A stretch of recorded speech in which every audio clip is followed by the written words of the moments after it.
They say you can feel a moment shifting under your feet if you're paying close enough attention. For me, it happened at exactly 8:47 a.m. on the top floor of a building I helped build, figuratively and almost literally. The blinds were halfway open, sunlight crawling across the glass table like it didn't care whose career was about to be quietly buried in this room. Trent was already seated when I walked in. That should have been my first sign. My name is David Merrick. I'm 47 years old. Or, as I learned that morning, 23 years too old to have the right vibe for what the CEO now called the next-gen market.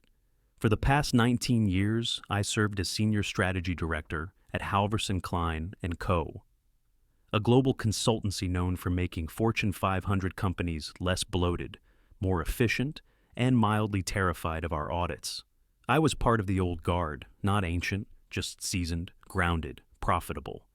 I took my usual seat, leather, worn down just slightly at the arm from the number of deals I'd sealed from it. Trent glanced up from his tablet. He didn't even pretend to make eye contact. "David," he said, with the same patronizing tone someone uses to announce your dog ran away. "Appreciate you making time." "Didn't realize it was optional," I said, but lightly. I still hadn't registered the ambush. He set the tablet down like it was a prop. "Listen, there's no easy way to say this, so I won't try to sugarcoat it. You've done phenomenal work for us, truly. But the landscape's changing fast. The board and I feel it's time we brought in someone who connects more naturally with our evolving client base." My brow didn't furrow. My jaw didn't twitch. I've always believed that when a storm hits, you keep your silhouette intact. "You're replacing me?" "Repositioning," he said, like swapping out a human being was the same as rearranging throw pillows. "We're bringing in someone with a different energy." "And this energetic replacement?" I asked. Trent smiled, as if this were the part I'd appreciate. "Skylar Monroe. She just completed a graduate program in digital community innovation at Stanford. She's built a strong following on TikTok and YouTube. She has a natural grasp of Gen Z values: empathy, disruption, vibe-forward branding." "Vibe forward?" I repeated calmly. "It's the direction clients are moving," he replied. "Legacy structures are important, but we also need voices that resonate with where the culture is heading."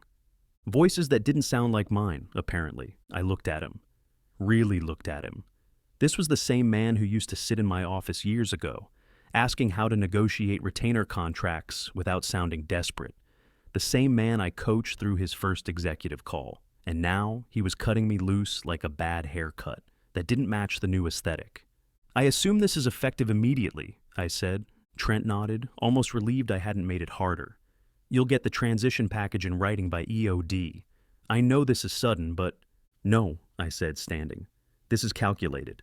He flinched, just barely, but I didn't give him the satisfaction of watching me burn. I walked out with my back straight, hands steady. Outside the boardroom, people didn't speak. But they didn't avoid me either. They just watched. Phones weren't out. No one whispered. It was as if they all knew something important was passing through and weren't sure whether to mourn it or memorize it. I made my way to my office, the one with the floor-to-ceiling windows that faced the city I'd spent 2 decades helping to shape through contracts and restructuring deals. I grabbed the essentials: a framed photo of my daughter, a thick notebook marked Retention 2012 to 2019, and a plant my assistant had kept alive far better than I ever could. I didn't linger. I didn't say goodbye, not because I was bitter, because they already knew what I'd built and what they'd lost. The elevator ride down was quiet. A few people nodded at me on the way out, like pallbearers unsure of who the funeral was really for. I stepped out onto the street. Cool air hit my face. For the first time in years, I felt unscripted. A black rideshare car pulled up. I opened the door and got in, setting my small box on the seat beside me. The driver didn't say a word. I appreciated that.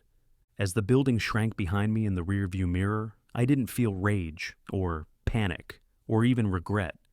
I felt clarity. They thought I was done, but they had no idea what I was just starting. The apartment was too quiet, not the comforting kind, not the soft lull of peace, but the sharp, echoing kind, the kind that made you hear things you'd forgotten were in your head. Sunlight spilled across the hardwood floor like a spotlight I hadn't asked for. My box of things, those few careful items I took with me, still sat unopened near the couch. I hadn't touched it since setting it down. I stood by the window holding a chipped white mug that read, "The Fixer" in fading blue print. It was a gift from the team 4 years ago after I'd saved a flailing pharmaceutical merger at the last possible minute. I remember the ceremony, casual, a slice of cake in the break room, a few handshakes. But that mug meant something. It was the first time they'd publicly acknowledged that I didn't just work hard. I was the guy who made the hard things work. Now it was just a mug, full of lukewarm coffee, sitting in the hand of a man recently labeled a misfit for future markets. I tried to keep busy. I pulled out a few boxes from the closet, years of notes, decks, and handwritten margins that no one but me could decipher. Binders labeled forecasts, client retention, growth tactics. I flipped through a few pages, skimming notes written during 2 a.m. prep sessions, memories of war room meetings where I'd pulled wins out of statistical fog. Every arrow, every margin note was a breadcrumb in a path that used to mean something. Now it felt like sorting through the artifacts of a dead empire. My empire. I should have been angry, but I wasn't. Not exactly. It was something different, something duller, more patient, like a storm watching itself form on the edge of the horizon. I sat at my desk, opened my laptop, and made the mistake of clicking on LinkedIn. The algorithm already knew. It threw Skylar's latest video at me like chum to a shark. I didn't take the bait, at first, but I watched it anyway. She stood in front of a whiteboard with 3 messy circles labeled Legacy, Vibe, and Now, in neon marker. No sarcasm, just pure, unfiltered enthusiasm. She was mid-lecture about the importance of disrupting stale strategic pipelines with authenticity-forward narrative ecosystems. That sentence actually left her mouth. Out loud. 2 people. She grinned into the camera like someone who'd never been told no by a client with $40 million on the table and a stopwatch in hand. I clicked away before she could bring out her ring light. I leaned back in my chair watching the ceiling. My jaw tightened. I wasn't mad at her, not really. Skylar was a symptom, not the disease. She didn't push me out. Trent did. Or rather, the board's panic did. They didn't want steady hands. They wanted spectacle. I opened my inbox, mostly junk. A few LinkedIn requests from recruiters. I deleted them all. Then I saw it. Subject, thinking of you. It was from Samir Patel, former VP at Courtnix, a client I'd worked with for years. We'd taken them from a dying industrial logistics firm to a streamlined AI-integrated supply chain giant. I clicked the message. Hey, David.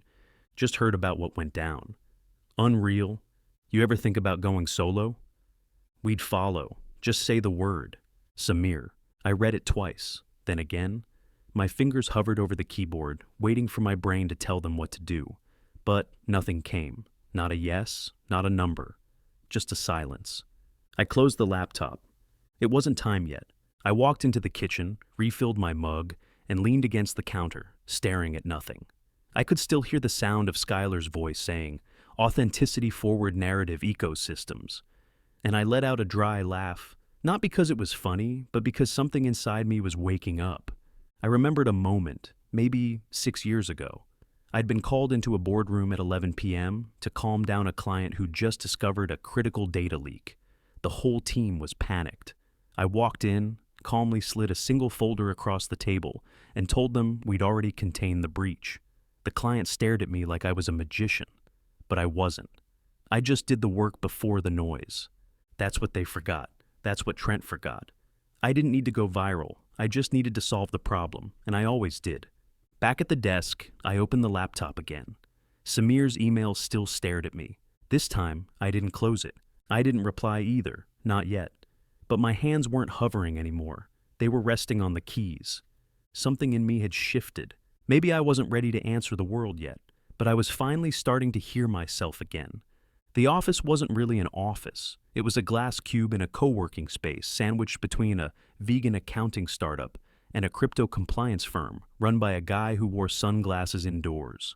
My desk was a rental table. My chair didn't roll, and the only sound more constant than typing was the hiss of the espresso machine out by the kitchenette. But it was mine. I didn't make a big announcement when I started the consultancy. No glossy LinkedIn post. No rebranding fanfare. just a quiet new email signature, David Merrick, strategic advisor, and a phone that started to ring before I'd even given out the number. I didn't start alone either. Two former interns, Anya and Miguel, had reached out the moment word of my exit leaked. "You built something we believed in," Miguel had said on our first call. "We're not done learning from you." They weren't flashy. They were sharp, fast, and still allergic to fluff. That was enough. We worked off a whiteboard that wobbled when you wrote on it. No website, no deck, just referrals. The first one came from Samir, just like he'd hinted, then another, then two more. Legacy clients who'd been looking for an excuse to leave the new regime. I didn't ask why, I already knew. They didn't want a vibe, they wanted vision. One Tuesday morning, I got a call from Brixton Manufacturing, the same Brixton that had paid Halverson Klein a 7-figure retainer for 3 years straight. Their COO's assistant asked if I'd be available for lunch on Thursday. "Very casual," she said, "but Mr. Downey wants your eyes on something." Thursday came fast. I traded my shared desk for a quiet booth at the LeGrand Club, 32nd floor, the kind of place where deals get made over medium-rare steaks and verbal NDAs. I wore the same navy suit I'd worn the day I signed Brixton's first contract back in 2015. Still fit. Downey showed up precisely 3 minutes late, on purpose. He was good at timing. Big man, quiet voice, sharp eyes. He ordered bourbon without looking at the menu. "Hell of a week," he said, shaking my hand. "Something going on?" I asked. He gave me a flat look, the kind men like him save for people they trust. "You know damn well what's going on. Numbers are slipping. Advice got softer. Strategies got shinier, but didn't hit the mark. Your replacement seems more interested in cultivating a personal brand than fixing ours." I didn't gloat. I just listened. "We miss the grown-ups in the room," he said finally. It wasn't a compliment. It was a coded offer. I nodded. "I've still got a room, just smaller, quieter. Quieter's what we need right now." We didn't sign a contract that day. We didn't need to. In our world, lunch was the contract. 2 days later, I had a signed retainer, full discretion, and 3 Brixton department heads joining a Monday Zoom to outline deliverables. Back in the glass cube, Anya scribbled notes while Miguel started pulling financials. They were excited. I was steady. I'd been here before, just never this stripped down. That night I found myself scrolling LinkedIn again. Habit, I guess. Skylar had posted a new video. In it, she danced beside a pie chart, lip-syncing some pop track about building bridges, not barriers. The caption read, "Rebranding isn't just about design, it's about energy. Let's get disruptive, fam." I watched the view count tick past 90,000 in under 5 minutes. 90,000 people watching her spin a narrative about branding, while I was elbow deep in supply chain flowcharts and margin recovery projections. I closed the tab. I doubted myself at first. Wondered if maybe I'd aged out of relevance. But sitting across from Downey, hearing the grit behind his words, "We miss the grown-ups." Something in me locked back into place. Skylar could have the likes. I'd take the loyalty. The next week, a second former client reached out, then a third. The third one made me pause. It was Reeson Capital, one of Halverson Klein's flashiest wins last year. They didn't just want help, they wanted out. "We need someone who knows how to build under pressure," the message read, "not just someone who knows how to post under it." I stared at the screen for a long time after that. I hadn't realized it yet, but I was no longer drifting. I wasn't waiting to get my footing. I had it. Every new client wasn't just a win. It was a vote, a memory resurfacing in someone else's head. He was the one who got us through it. He didn't perform, he delivered. By Friday, we had 6 clients, 3 meetings scheduled, 1 intern sleeping on the couch because she didn't want to miss the 7 a.m. call. The co-working space was still noisy. The espresso machine still screamed like a banshee. But my mind was quiet. The work had found me again. And this time, I wasn't building someone else's empire. I wasn't in the room. But I didn't have to be. The quarterly board meeting at Halverson Klein had always been a meticulously choreographed event. Coffee orders mapped by department, scripted talking points disguised as dialogue, and just enough buzzwords to impress investors without triggering follow-up questions. I'd helped write those playbooks once. This time, though, I watched it unravel from my phone screen. seated at the far end of a co-working booth while Miguel sketched out deliverables for our latest client. The leak came through a journalist I vaguely remembered from a fintech roundtable years back. She emailed me a link. No greeting, just the subject line. Thought you'd appreciate this. The headline hit first. Retention slips, confidence waivers. Has Halverson Klein lost its edge? I clicked. The article wasn't dramatic. It was surgical. It cited internal metrics showing client churn up 38% quarter over quarter, with nearly half of top-tier clients flagging lack of executive clarity and performance over image as reasons for pausing engagement. Buried deeper was a quote from an anonymous board member. We bought into the idea that a rebrand could replace experience, but the vibe play is backfiring. We're hemorrhaging loyalty in exchange for likes. I stared at the screen, not smiling, not vindicated, just still. Across from me, Anya glanced up. That the thing you weren't waiting for but definitely saw coming? I nodded once, then went back to reading. It got worse for them. The article included a note that several longtime clients had already transitioned to smaller, values-led strategy teams led by former Halverson talent. They didn't say my name, but I didn't need them to. That afternoon, Bricks and Manufacturing's COO gave an interview to Executive Ledger about their recent shift. His quote made it to the top of the feature. David didn't just talk strategy, he translated it into trust. He understood what value felt like, not just what it looked like. I read that line again, then again. It wasn't a flashy quote, but it cut through all the noise Skylar had been pumping out since the day I left. No influencer buzzwords, no performance. Just the truth, spoken from a man who'd watched me work late hours to reverse a contract implosion 2 years ago without ever asking for credit. The next morning, my phone buzzed with a name I hadn't seen in months. Trent Callan. No message, just the call. I stared at it until it stopped ringing. Then I let it go to voicemail. He called again 5 hours later. I didn't pick up. When I finally played the voicemail that night, his voice was coated in a veneer of casual. I could hear him trying to sound unbothered, as if this was just a check-in between old friends. Hey David, just thinking about you, man. Been a wild quarter, huh? Would love to catch up. You know, grab coffee, swap notes, let me know what you're up to. Would be good to reconnect. Reconnecting wasn't what he wanted. He wanted a life raft. I didn't call back. Instead, I sat with Miguel and Anya in the shared kitchen of the co-working space, eating microwave noodles and reviewing projections. We'd just locked in our 6th client, an established AI firm that had quietly reached out saying, "We've seen how you move. Quiet, but with purpose. That's what we need right now." It wasn't explosive growth, it wasn't viral, but it was real, measured, earned. That same evening, I scrolled through LinkedIn again. Skylar had posted a new video. This one had a surrealist theme, pie charts arranged like mood boards, overlaid with lo-fi beats and affirmations about disrupting corporate tradition with soulful innovation. The comments were turning. A few dozen liked it, but several responses stood out. How does this apply to actual results? We lost a major client this week. Wish someone here understood fundamentals. I miss when strategy meant something. It was starting to crack. The illusion. Not because I tore it down, but because numbers don't care about energy. Metrics don't bend for trend cycles. I didn't respond. I didn't post a video of my own. I didn't upload a humble comeback essay or a screenshot of our newest client dashboard. I just kept working.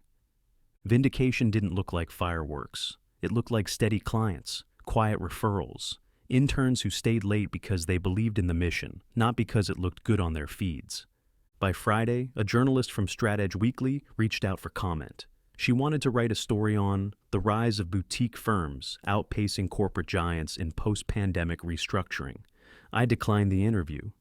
Let the work speak, I told her. And it was, louder than any pitch deck ever could.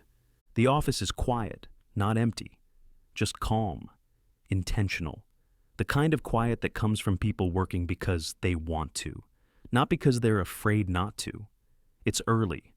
The sun cuts across the river like it's clocking in, same as us.